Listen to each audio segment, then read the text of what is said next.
दोस्तों, sir Winston Churchill कहते हैं, success is the ability to go from one failure to another with no loss of enthusiasm.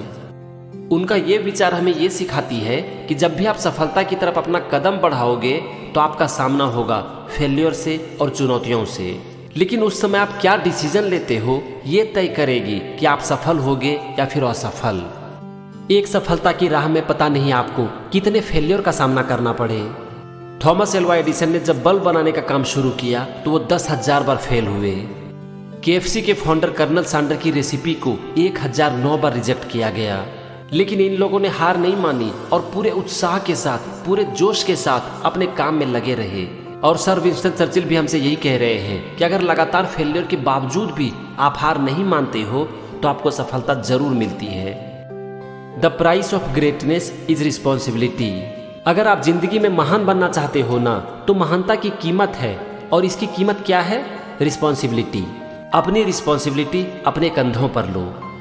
जीवन में कभी भी अपने फेलियर के लिए ना परिस्थितियों को और दूसरों को ब्लेम मत करो, क्योंकि अगर आप ऐसा करते हो ना तो इसका एक ही मतलब है कि आपने अपनी लाइफ की रिस्पॉन्सिबिलिटी अपने कंधों पर नहीं ली है। वैसे हमारी लाइफ को बनाने में या फिर बिगाड़ने में परिस्थितियों का रोल तो होता ही है। ये सच है कि बहुत सारी चीज़ें हमारे हाथ में नहीं होती है, लेकिन ये भी सच है कि बहुत सारी चीज़ें हमारे हाथ में होती है। और जो भी चीज़ें हमारे हाथ में होती है, कम से कम हम उसके ऊपर तो काम कर सकते हैं ना। तो बस कम से कम आप उसके ऊपर काम करते चले जाओ जो कि आपके हाथ में है। फिर देखो, ये जिंदगी आपके लिए नए नए रास्ते खोलने शुरू कर देगी। फ्रेंड्स, आज से ही अपनी लाइफ की रिस्पॉन्सिबिलिटी अपने कंधों पर लो, ताकि आज के बाद आप कभी भी दूसरों को ब्लेम ना कर सको। Attitude is a little thing that makes a great difference. आपका जीवन के प्रति नजरिया आपकी किस्मत तय करती है। एक ही सिचुएशन दो इंसान को अलग अलग दिखाई पड़ती है। क्यों? इसका एक ही कारण है, एटीट्यूड। जब भी हमारा सामना जीवन की चुनौतियों से होता है तो उसमें एक इंसान को ऑब्स्टेकल नजर आता है तो दूसरे को अपॉर्चुनिटी। क्यों?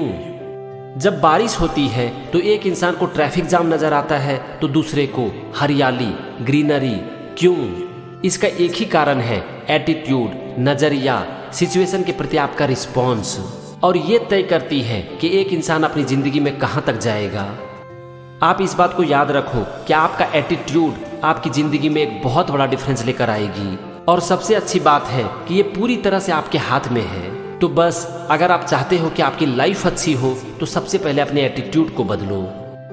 I am sure that this day we are the master of our fate, that the task which has been set before us is not above our strength, that its pangs and toils are not beyond our endurance, as long as we have faith in our own cause and an unconquerable will to win, victory will not be denied to us। ये coat मुझे बहुत अच्छी लगती है, थोड़ा इसे ध्यान से समझना। सर विंस्टन चर्चिल कह रहे हैं कि हम अपने किस्मत के मालिक हैं। हमारे सामने जो भी काम है वो हमारी क्षमता से बड़ी नहीं है। हमारे सामने जो भी कठिनाइयां हैं, चुनौतियां हैं, वो हमारे धैर्य से बड़ी नहीं है। जब तक हमें खुद के ऊपर विश्वास है और जीतने की अदम्य इच्छा है, तब तक जीत से हमें वंचित नहीं किया जा सकता। इसका सीधा सा मतलब है कि हमारे अंदर असीम क्षमताएं हैं। अगर हम खुद के ऊपर विश्वास रखें, चुनौतियों का सामना करें और किसी भी हालत में हार ना माने, तो सफलता हमें जरूर मिलती है। We are the masters of the unsaid words, but slaves of those we let slip out। हम अपने शब्दों के मास्टर हैं जब तक कि हम उसे नहीं बोलते हैं या फिर सोच समझकर बोलते हैं।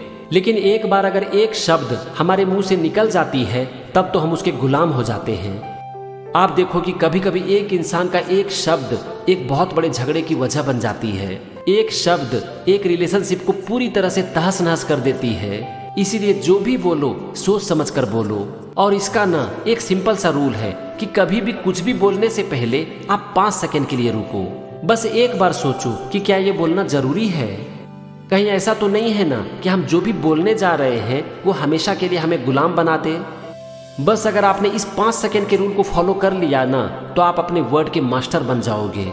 मतलब कि आप जो भी बोलोगे सोच समझकर बोलोगे और इस तरह से आप कभी भी अपने शब्दों के गुलाम नहीं होगे। My tastes are simple, I am easily satisfied with the best. दोस्तों, जिंदगी में कभी भी ना बेस्ट से कॉम्प्रोमाइज मत करो। बेस्ट को अचीव करने के लिए जो भी आपको काम करना पड़ता है ना, उसमें अपना 100% लगा दो। तब तक कोशिश करते रहो जब तक कि आपको बेस्ट मिल ना जाए। The empires of the future are the empires of the mind. आज अगर इस दुनिया में किसी भी इंसान ने कुछ भी किया है ना, तो वो कैसे संभव हो पाया है? इसके पीछे सिर्फ एक चीज है और वो है हमारा माइंड। हमारी फ्यूचर किस तरह की होगी, हम किस तरह के इंसान बनेंगे, ये पूरी तरह से इस बात पर निर्भर करेगी कि हम अपने माइंड को किस तरह से मैनेज करते हैं। आपके मन में एक विचार आता है, आप उसके ऊपर एक्ट करते हो और ये आपकी लाइफ की डायरेक्शन को पूरी तरह से बदल कर रख देती है। इसीलिए अपने माइंड का ख्याल रखो, इसे अच्छे से मैनेज करो, क्योंकि ये आपकी लाइफ का सबसे इंपॉर्टेंट काम है। Success is not final, failure is not fatal, it is the courage to continue that counts. सफलता और विफलता जिंदगी में ऋतुओं के समान आती जाती रहेंगी। कोई भी सक्सेस फाइनल नहीं है और कोई भी फेल्योर घातक नहीं है। खुद से सिर्फ एक कमिटमेंट करो कि मैं हर समय अपना 100% दूंगा और इसे कंटिन्यू भी करूंगा। उसके बाद चाहे मुझे सफलता मिलती है या फिर असफलता, इससे मुझे कोई फर्क नहीं पड़ता। If you are going through hell, keep going. यहाँ पर हेल का मतलब आप चुनौतियां समझ सकते हो। आपकी जिंदगी में चाहे कितनी भी चुनौतियां क्यों ना आए, बस आप चलते रहो, कभी भी हार मत मानो। तो इस लाइन का सिंपल सा मतलब है never give up no matter what. Courage is what it takes to stand up and speak. Courage is also what it takes to sit down and listen. आप जब कभी भी किसी भी क्लास में बैठते हो तो कुछ भी बोलने के लिए कितनी हिम्मत की जरूरत होती है। बहुत लोग क्लास में कुछ बोलना तो चाहते हैं लेकिन बोल ही नहीं पाते हैं, क्योंकि कुछ भी बोलने के लिए ना बहुत करेज की जरूरत होती है। लेकिन हाँ, चुप रहकर सुनने के लिए भी ना बहुत करेज की जरूरत होती है। आज ज्यादातर लोग ना बोलना चाहते हैं, सुनना तो कोई नहीं चाहता। अगर सामने वाला हमसे कुछ कह रहा है तो हमारा ध्यान सिर्फ इस बात पर होता है कि वो कब चुप रहे और मैं अपनी बात बोलूं। ज्यादातर समय तो हमारा पेशेंस पूरी तरह से जवाब दे देता है और हम उनकी बात को बीच में ही काट देते हैं। क्यों? क्योंकि चुप रहकर सुनने के लिए बहुत हिम्मत चाहिए। A pessimist sees the difficulty in every opportunity, an optimist sees the opportunity in every difficulty. जो लोग निराशावादी होते हैं, पेसिमिस्ट होते हैं, उन्हें अवसर में भी ना कठिनाई नजर आती है। वो हर चीज में कुछ न कुछ गलतियां निकाल ही देंगे, क्योंकि उनका पूरा ध्यान होता है गलतियों के ऊपर, निगेटिविटी के ऊपर। लेकिन जो आशावादी होते हैं ना, ऑप्टिमिस्ट होते हैं ना, उन्हें हर कठिनाइयों में एक अवसर नजर आती है। वो तो कठिनाइयों और चुनौतियों का इंतजार करते हैं, क्योंकि वो जानते हैं कि सोना को सोना बनाने के लिए उसे आग में तपाना ही पड़ता है। There comes a special moment in everyone's life, a moment for which that person was born.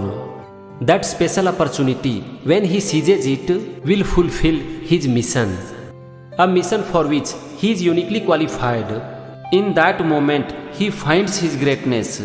It is his finest hour. ये बहुत अच्छी कोट है जो कि हमें जीवन का पूरा मतलब समझा देती है। इसमें कहा गया है कि हर इंसान की जिंदगी में ना एक स्पेशल मोमेंट आता है, एक ऐसा मोमेंट जिसके लिए उसने जन्म लिया है। वो स्पेशल मोमेंट ना उसके लिए एक अपॉर्चुनिटी है, एक अवसर है। और जब वो उस अपॉर्चुनिटी को पकड़ लेता है ना, तो वो अपने मिशन को फुलफिल करता है। एक ऐसा मिशन जिसके लिए वो बना है, जिसके लिए वो क्वालिफाइड है। उस मोमेंट में वो अपनी महानता को पाता है और ये उनकी जिंदगी का सबसे अच्छा पल होता है। इस लाइन को ना मैं आपको बहुत ही सिंपल भाषा में समझाता हूँ। हर इंसान का ना अपना एक नेचर होता है, अपना एक स्वभाव होता है, और हमें ना अपने नेचर के अनुसार ही काम करनी चाहिए। हमें देखनी चाहिए कि इस जिंदगी में ऐसा क्या है जो कि मेरे स्वभाव से मैच करता है और मैं उसे बहुत ही अच्छे से कर सकता हूँ। अगर हमने उसे पकड़ लिया ना, तो यही है हमारा स्पेशल मोमेंट। और फिर हमें ये समझने की जरूरत है कि हम इसी के लिए पैदा हुए हैं। तो बस जब भी आपको ये पता चल जाए कि आप इस काम के लिए बने हो, तो डाल दो उसमें अपना सब कुछ। If we open a quarrel between our past and present, we shall find that we have lost the future. Past तो बीत गया है और उसके ऊपर हमारा कोई कंट्रोल नहीं है। अगर हम अपने पास्ट को याद करके अपने प्रेजेंट को खराब करते रहेंगे ना, तो हमारी फ्यूचर की बर्बादी तो तय है। We make a living by what we get, but we make a life by what we give. आपको अपनी जिंदगी में जो कुछ भी मिलता है उससे आपकी जिंदगी चलती है, आपकी जिंदगी कटती है। लेकिन आपको जिंदगी तभी मिलती है जबकि आप दूसरों की मदद करते हो। जब भी आप दूसरों की मदद करते हो तो आप जिंदगी के साथ एक हो जाते हो, क्योंकि एक इंसान की जिंदगी का सबसे बड़ा पर्पस है दूसरों की जिंदगी को बेहतर बनाना। I am fonds of pig, dogs look up to us, cats look down on us, pigs treat us as equal. इसका सीधा सा मतलब है कि मैं उन लोगों को पसंद करता हूँ जो कि हमें समान समझते हैं। आप जरा सोचो कि हर इंसान तो बराबर ही है ना। क्या कास्ट, रिलीजियन या फिर पोजीशन के बेस पर हम लोगों में डिफ्रेंशिएट कर सकते हैं? क्या ये करना सही है?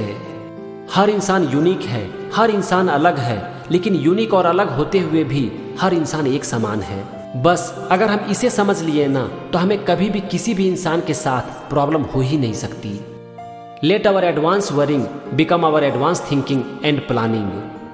चिंता करना किसी भी समस्या का समाधान नहीं है। कम से कम इससे आपके प्रॉब्लम का सॉल्यूशन तो नहीं मिलेगा, इतना तो तय है।